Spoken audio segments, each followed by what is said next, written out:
Hey Libra, I'm back with your cards, so let's get started. The underlying theme or the overarching energy for this month is the Star card upright. This is a hopeful card. It is a major arcana. It is the 17th card of the major arcana. 1 plus 7 is 8, and you are having this full moon in Taurus in your 8th house. So it could feel like a very hopeful time for you during this full moon period, which is beautiful. It's going to be the closest supermoon in the last 70 years. So, pretty big deal. Get out there and enjoy it if you can. The star represents the zodiac sign of Aquarius because it shows the water bringer right here, or the water bearer. You have Mars moving into Aquarius in your 5th house, so you may be feeling hopeful in that area of your creation, your romance area. If you're trying to have children, it might be a hopeful time for that as well. It may just feel like a magical time in your pleasure seeking and yeah. The only thing I would say is that because it's a full moon and there's the water bearer, water bringer here, watch out for your drinking around the full moon. If you are a drinker or any other substances that you may use, it seems like you may go overboard just a little bit. But that 17 reduces to an 8. That covers your 8th house. The 8th house is where that full moon is happening. The 8th house covers the Scorpio ruled house. You may be dealing with a Scorpio. Life, death, rebirth, that cycle, basic or primal instincts. It also covers transformation, metamorphosis, regeneration. It covers sexuality, and other people's money. So might be a really fortuitous time for you and your partner if you're looking to make babies or at least practice making them. That's what I like to call it anyways. Now, the first in your top 3 for clarity is the 2 of Wands, upright. This is always, whenever I see this card, the song Should I Stay or Should I Go is in my head. This could involve travel because he's got the globe right here. If you're someone that is of the mystical sorts, it could also be scrying. If you know what that means, then no further explanation is needed.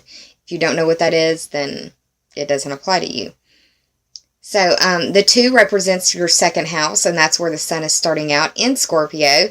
And that's your house of values, possessions, earning ability, self-esteem. Anything that you could point at and say mine would probably qualify as the 2nd house. The wands represent fire sign energy, and the fire signs are Aries, Leo, and Sagittarius. So it could involve someone that has that sign. It could be their sun, their moon, or their rising sign. This is a choice card. It seems like one choice is preferred to the other. This one doesn't have any attention being paid to it. His back is turned to it.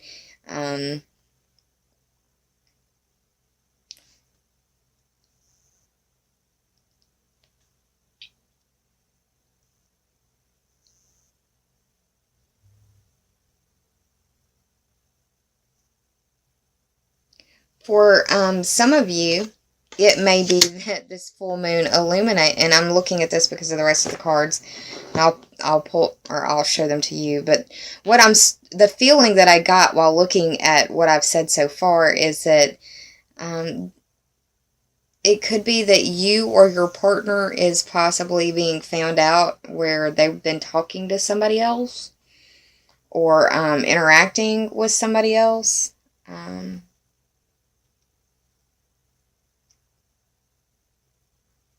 Because of this Should I Stay or Should I Go, that song being in my head, that's the feeling I get when I look at this card. It being with your values, your possessions. I mean, relationships, you don't own people, but my boyfriend, my girlfriend, my fiance, my wife, my husband, my child, my dog. You get what I'm saying. It applies. The second card is the Page of Swords upright, and this is someone who is a truth seeker. This is someone who is, pardon my French, but cutting through the bullshit. May not fully have their head out of the clouds yet, but they're getting a sense of what's going on. It's like this Neptune going direct is going to help pull the fog away. The sword signs are air signs, and the air signs are Gemini, Libra, and you are a Libra and Aquarius, and this is the Aquarius card. So could be involving you, could be involving someone else, or it could be involving someone wanting to know the truth of a situation and asking you, or you asking someone about it. The way that the cards are laid out, it's like this Knight of Swords knows what's going on and has kind of... They're going to catch this Two of Wands individual off guard by asking about it. They're not seeing it coming. Does that make sense? And this card has got a lot of gray to the background. It's like they're in fog right now. They don't know which way to go. But this character, this Page of Swords, and this person, I mean, they're a truth seeker. They, very rational, very logical, not very emotional, like emotional, like crying. It doesn't mean that they don't get upset, but they deal with it in different ways.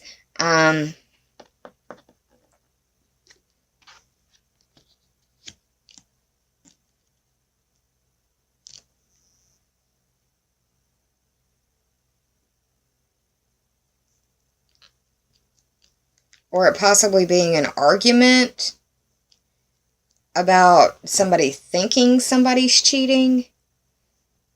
I'm getting a lot of that this month for the full moon portion. It's like you're finding the hidden treasure, and truth is a treasure. Now, the truth can hurt too, but it's like finding out things being illuminated, things coming to the surface, things becoming clearer, you know? And you can kind of see in the illustration of this card that he's kind of got clouds and fog all in the background. He's in the forefront, but, you know, this cloud being up next to his head represents there still being not total clarity. But that's how I see this person coming to the page, or to the Two of Wands, saying, what's going on here? That's literally what I'm seeing play out in front of these three cards. It's like, things are going great. Somebody decide, you know, yeah, this could just apply for one person, and I'm sorry if that's the case, but I've got to bring it out, because that's what I'm feeling. It's like, you go out around the full moon, and there's a lot of drinking, and either something is said, or something is done, and it sends off red flags, and that's what these little birds, it's like the chatter in the head of, what if, what if, what if, what if, what if. And this person can't take it anymore. They're going to ask, what the hell's going on? I've got a sixth sense. I've got a feeling. My intuition is saying this. The final card, and the reason all of that feels like that is because of this guy right here. This is the Devil card. This is the 15th card of the Major Arcana. 1 plus 5 is 6, and that speaks to the Virgo-ruled house of work and health, or the competency and skills that you bring to the services that you provide. So, and it's a bit, the background of the card is black. I want to remind you that it is always darkest before dawn, and that this too shall pass, whatever it is. Now, the Devil as a Major Arcana card represents Capricorn, and we have Venus moving into Capricorn in your 4th house. Now, this could be an argument at home, possibly. Dealing with this situation I've been talking about, which is why I've said that's what I really see it as. And it could apply to just a very small percentage of y'all, but forewarned is forearmed. If it's not you, it's someone around you, or your partner coming at you, or something to that effect. The Devil card represents, for me, self-imposed limitations. It also represents addiction for me. Like the things that you are chained to, the things that you're bound to, the things that you feel like you can't escape. I can't because ... Insert this guy right here.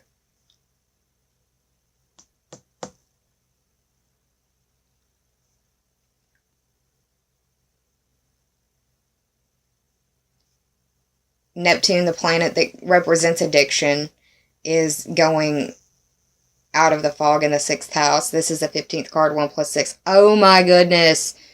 Yeah. Things are going to become clearer about what your addictions have been or what the addictions of the people around you have been. The devil is most certainly in the details as well.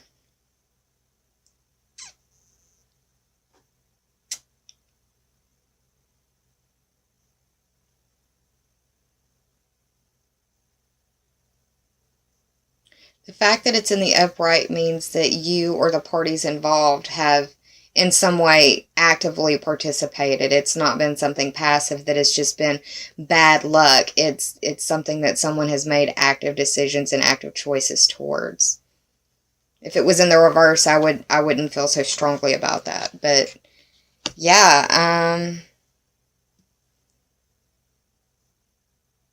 I'm not sure why the Star card would come up right. I feel like it should have been in the reverse after the reading as it's played out.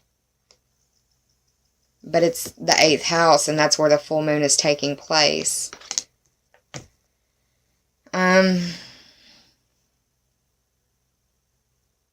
You may be inspired around the full moon. That may be what it is. You may be inspired to come clean. If it's not you, then it's somebody around you to come clean about what's been going on and where things have not been on the up and up.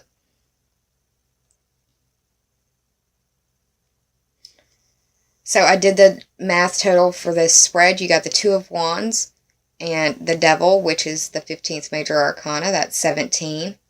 And then the 17th card for the Star, that ends up being 34. 3 plus 4 is 7, and that speaks to the Libra ruled house of partnerships, identifications with others, how we identify with others. It also deals with open enemies and counseling. Open enemies are people that you have beef with, that you know about, that you would testify in an open court against, or that you've, like I see it as an argument online on an open forum where people can see what's going on and interact and witness as to what's going on. So there's that. Now, I pulled for you 2 Sacred Rebels Oracle cards. The first is the number 8, which is where the full moon is occurring, and it says, be the hunter, not the hunted. I want you to Google what owl spirit totem symbology means, because there may be messages there for you. But when I see this card, I think that the very first thing I can think of is knowledge. Deeper knowledge, the quest for knowledge. And that could also represent this. Whoops. My card was sticking to the little suction cup thing on my tablet stand. The quest for knowledge could be this guy right here as well. But yeah, deeper knowledge. Also, this is about messages, messengers, or messages coming to you. Or possibly somebody checking a messenger and, yeah, there being a problem there. I think that this card also represents seeing beyond appearances, seeing beyond the veil. It's an invitation for you to notice the intuitive impressions that are around you this month. And it's a warning to not fall prey to the illusions in your world. Because clarity is coming. Yes, I'm a Game of Thrones fan. The second card, the second Sacred Rebels Oracle card that I pulled for you, that's a mouthful, is Seeing the True You, which is the 29th card of the Oracle deck. 2 plus 9 is 11. That speaks to your friends, groups, memberships, associations, teams that you belong to. It also speaks to your future wishes, goals, dreams, and bucket list. When I see the seeing the true you, the first thing I do is I chuckle because of this little teacup back here. It makes me think of Beauty and the Beast, Mrs. Potts. This card for me is a card of perception. It's a card that speaks to me about self-love and non-judgment. It also speaks to me about a need for solitude, because it's a time of need for reflection, and that reflection can bring clarity, usually through like meditation. But embrace solitude. Don't be afraid of it. That meditation, that reflection is going to bring recognition to the situation and help bring the clarity that you're seeking. That's coming as well. I pulled 2 Healing and Meditation Oracle Day cards, and solitude showed up, and so did prayer. Let's talk about prayer first. Prayer doesn't necessarily have to be based in religion. It can just be thanksgiving. It can be gratitude. It can be appreciation. But that's not knocking religious prayers. Faith is a good thing to have. I'm not going to knock it. The prayer card reads, there are 2 kinds of prayer. One is noble and selfless. The other is driven by the desire for self-gratification. Noble prayer invites surrender, intimacy, and absorption into an ideal that is greater than ourselves. Consider the following, Libra. I embrace humility in preparation for prayer. I am willing to admit my faults and mistakes. May I be granted absolution from the wrongs that I have inflicted upon others. And may those people for whom I pray for be granted health and happiness.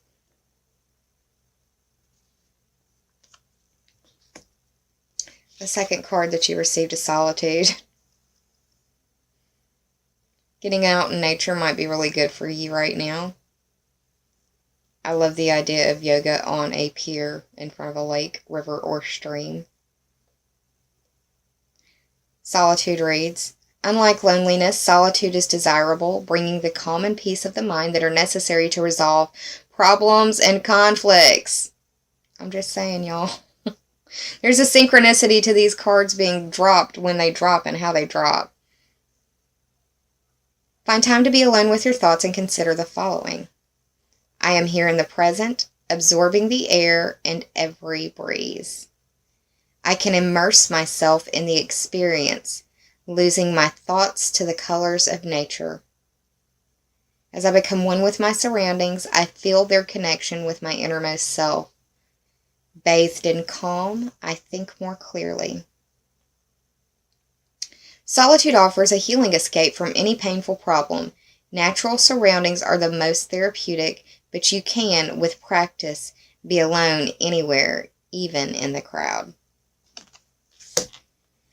Well, Libra, I hope you enjoyed this reading. If you did, please like, share, and subscribe. And if you already have, I thank you from the very bottom of my very grateful heart.